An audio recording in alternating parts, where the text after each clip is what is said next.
Ahsante, helping you move consciously and creatively through life, and it's been a minute. So it looks like this whole quarantine thing is semi-permanent. People are finally agreeing on Black Lives Mattering. And there's been a lot of internal reflection going on, introspection going on, which I know is a great thing. I'm all about interrogating oneself to improve and make things better. But one thing that it has been nice to get in these uncertain times, and I promise I won't say that again, is clarity about what's really important. What do you really want out of life now that a lot of the external, keeping up appearances, lightweight activities, and people have been stripped away? Now that you actually have time to focus on yourself and not just running out to a job or running out to an event or to serve someone else's needs, what needs of yours do you really want to be serving right now? And it's also a time to reflect on society. How are our systems failing? What can we do to fix them? How can I be a part of the solution, not a part of the problem? I'm glad that people are talking about systemic racism in all of its forms. I'm glad that books about race are on the bestsellers list. I'm glad that people are finally capitalizing the B in Black.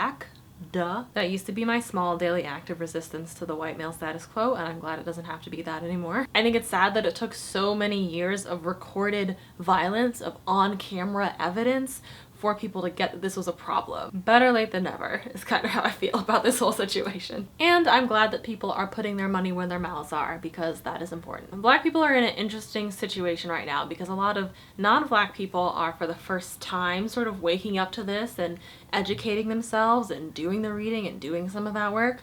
But, Black people done been known about this, This is nothing new, and folks have been talking about this stuff for years. But I'm encouraged because this time people do seem to be reacting differently. It's not just about the death of one Black person, it's about institutional policies, and companies are having reckonings across the board. Employees are voicing grievances and actually gaining traction and actually having their issues addressed. It's heartening, and it lets me know that the internet is a different place now than it was even 3 or 4 years ago, and definitely different from how it was when I started talking about race on this channel in 2013. People are digging my allyship video from a couple years back, so, again, better late than never.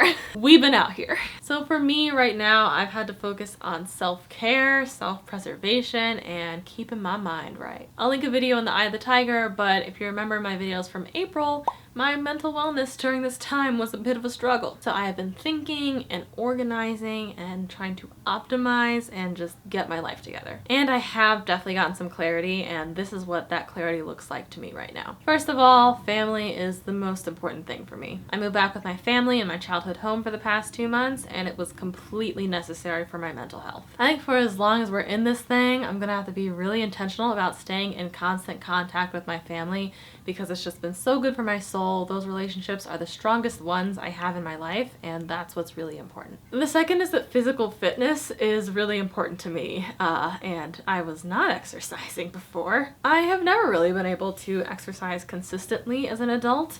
I used to get some activity in for my daily commute, but then that was gone. So for the first 30 days of the pandemic, I basically just sat around the house, and I was too nervous to leave my apartment, so I was just sitting all day. But then, especially when I went back home and it's slightly less crowded there, I realized since this is a long-term situation, I'm gonna have to find some way to move my body. So I started going for jogs. I'd sort of been revving myself up to jog more. I hated jogging in school and growing up, but jogging more completely changed how I felt about myself, about my body, about going through the day. It changed my energy levels, it changed my mood. It just had impacts across the board in ways that I would not have predicted. Regular exercise.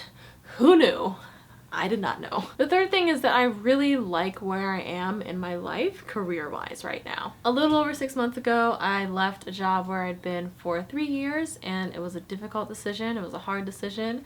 But now, 6 months into my new job, I can definitely say it was the right decision. I know I'm blessed to be employed right now. I don't take that for granted. I'm at a place where remote work is totally fine. I have a pretty good work-life balance, and I have really supportive coworkers. And my career is really important to me. So, after any risk, it's will you like the place? I don't know. but it's really good to be able to look back now and reflect and say, no, that was a good move. I've also gotten clarity around the fact that I am really an organization and productivity nut. Getting really into organization systems has been like part self-care, part coping mechanism during all this, but I've realized that I love being efficient and effective and trying to optimize my workflows. Super nerdy. And I'm hoping to share more of what I've discovered with you all as far as like organization and productivity, but I've gotten into these different communities and subreddits and lists about organizing and personal knowledge management systems and software tools. I'm building out my life in Notion, which I've been doing for the past month, and it feels incredible. Let me know in the comments if you know what Notion is. I'm just curious. Any other organization nerds or Notion nerds, holler at me in the comments. And it's very clear to me that I am so ready to start making things again. There's a reason why this channel is called Ahsante the Artist. I create things. That's what I do. And I've had to step away for personal reasons and self-care reasons, but I am itching to get back. So content is in the works. I do owe a few people some shout outs. All these links are going to be in the description. I wanted to tell y'all about Unladylike, which is a series here on YouTube about unsung women who changed America. I have a couple friends who worked on it. It's a PBS show. It has really cool art and animation, and I bet if you watch it, you will find out about some women who are kick-ass, but you hadn't heard of before. But I've been working with 3 local newsrooms on their video strategy and their YouTube channels. For viewers of this channel, I think you'd particularly like the Star Tribune series called Tomorrow Together. The Star Tribune is in Minneapolis, where George Floyd was killed by police, and they're covering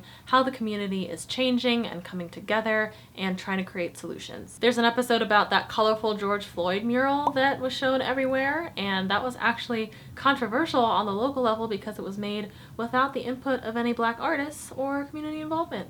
So that's the tea. I had no idea. And they're also going to be looking at police reform and different proposals to abolish the police, so it's going to be super interesting. I'm also working on a series called What's Brewing out of 10 Tampa Bay and Tampa Bay, Florida, which is an investigative series digging into different important issues during COVID-19. And Internet Expert, which is a game show about democracy. It's super fun, and it's out of WGBH in Boston. So I got a lot of YouTube content recommendations for you to check out today. Also, shout out to my new patrons. Welcome! I've gotten quite a few new supporters over the past month, so I see you and I appreciate you.